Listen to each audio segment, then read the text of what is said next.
Let's have some of the terms that are used in this text then to describe the so-called savages. He calls him a creature. A creature, okay. Good, that's a really good one, isn't it? Because, who's that like in Tempest? Like Caliban. Yes, exactly, okay. Sarah? A poor wretch. Poor wretch, okay. Good, okay. Well, what is a wretch? What does that mean? Go on. It's like a witch and a hound. Not really, although I can see how it's similar. If I say, oh, you're a really wretched person. Go on, Sarah. It sort of means like he has no manners or anything. I suppose so, amongst other things. And it not means, you know, a really poor and unfortunate sort of creature, I suppose.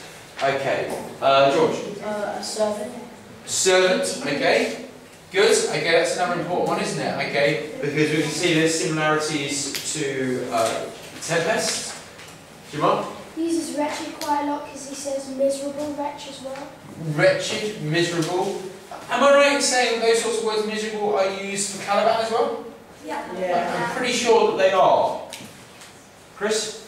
It says that the savage has a bow and he has a gun, so the weapons, the savages have clubs and swords and they're more crude weapons. More crude weapons, good point as well. Now, there are no weapons explicitly in the Tempest, but how is that perhaps similar to the situation in the Tempest, Chris?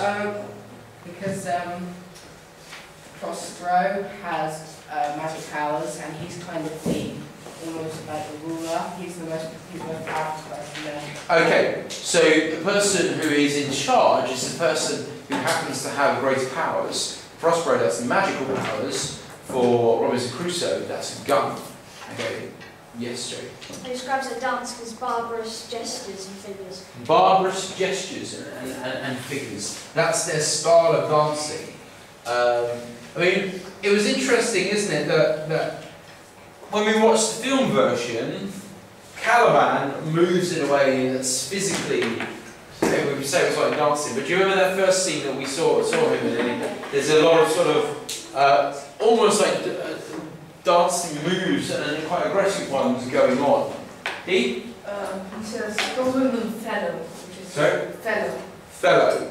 That's quite interesting because that's a term that I mean, it just means a person really, but it's a term that feels a little bit more polite, I suppose. Luca? I call them men as well. Men, okay, yeah, okay. And that's important to recognise as well, as distinctly different from creature. Abina? Indian. Yes, okay.